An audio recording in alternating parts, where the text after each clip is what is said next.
Word had gone around about the accident that had happened at Great Waterton and about Ash's rivalry against Georgio.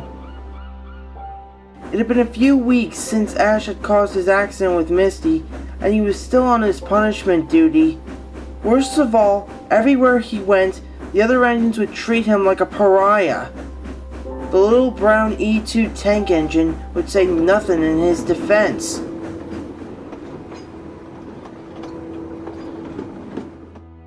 Misty didn't take too much damage from the crash and was only repaired a day early, and was now back on the branch line doing her regular work. But she was still very cross with Ash for what he had done and for what he thought.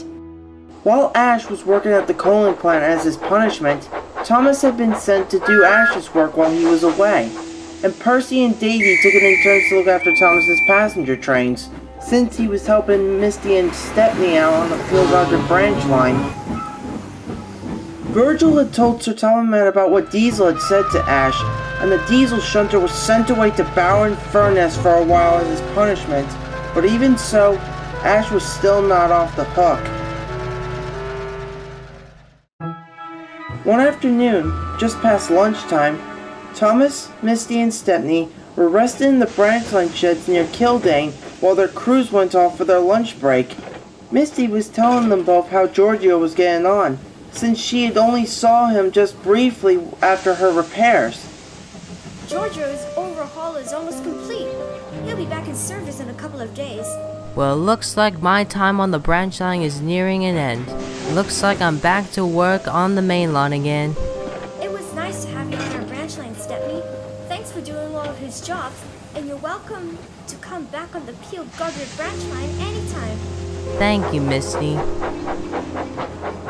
Just then, Ash arrived with some trucks of coal to deliver to the branch line. Misty didn't even look at him as he pulled in. Hey. Alright, see ya.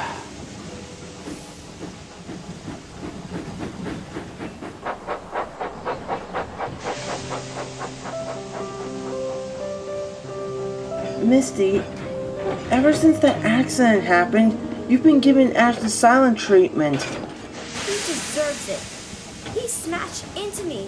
Besides, we're not boyfriend and girlfriend anymore, let alone best friends.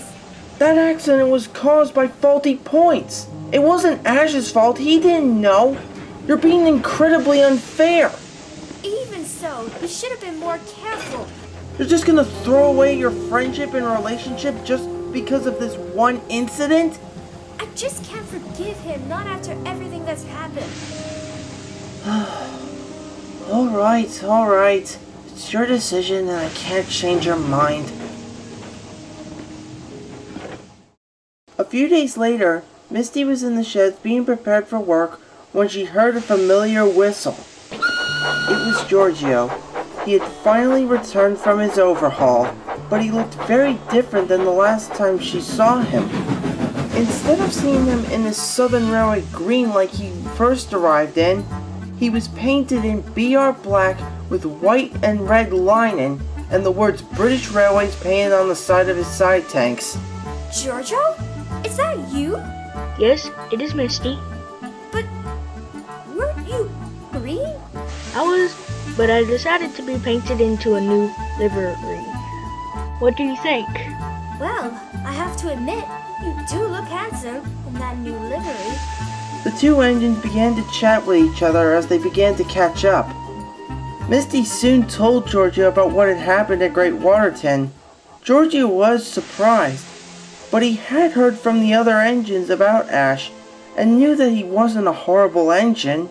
I'm sure Ash didn't mean to do that. Besides, no engine would do something like that on purpose, and I'm sure he's very sorry. Thomas said something like that a couple of days ago, but like I said before, I just can't forgive him yet. Alright. Meanwhile, at the coaling plant, Ash was very busy. He was shunting loaded coal trucks into their sidings and shunting the empties to the chute to be loaded. He was tired and bored, with only the trucks for company. Other engines came and went to collect their trucks of coal.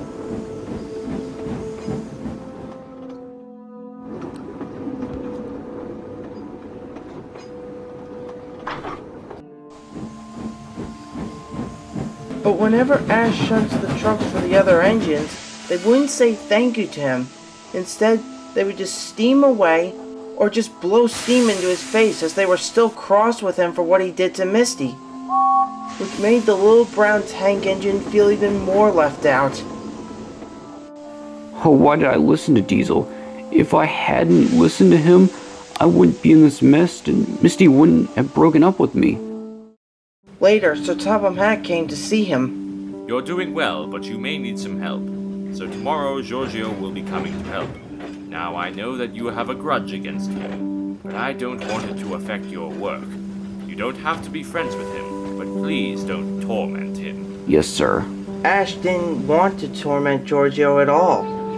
He knew that he was still in hot water over the accident, and he didn't want to land himself into even more trouble, even if he wanted to. So he decided to keep his jealousy to himself.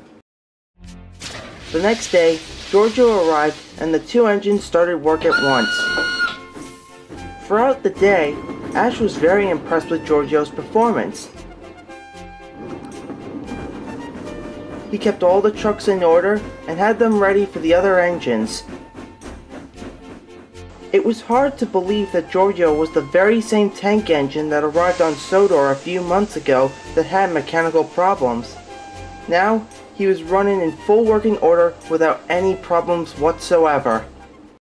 Later that day, Ash had to take a long coal train to the docks, but the train was too heavy. Grah, come on, get moving.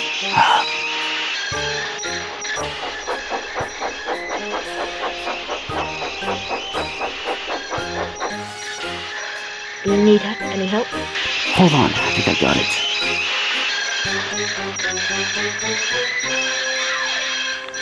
Okay, scratch that. Can you help me take this train to the docks? Sure thing. Georgio was coupled up, and the two engines were able to pull the heavy train out of the coaling plant and towards the docks. The train was very heavy, but both Ash and Georgio managed to get the coal train to the docks on time. That evening, Ash apologized to Georgio. Thank you for helping me today, and I'm sorry for being so rude to you when you first arrived. That's alright. And listen, Misty, didn't really want on a date.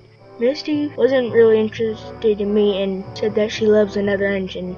I can see who it is now. Oh, I was so horrible to her. I should have listened to Misty. If I had, then I wouldn't have caused that accident at Great Waterton. Giorgio, I now know that you didn't date Misty now, and I was wondering, would you be my friend? Of course, you really are sorry for what happened, and I won't hesitate to tell Sir Topham Hatt about your good behavior. Thank you for being so understanding, but I doubt Misty will ever forgive me. I'm sure she will. Give her time and she will forgive you. I hope so.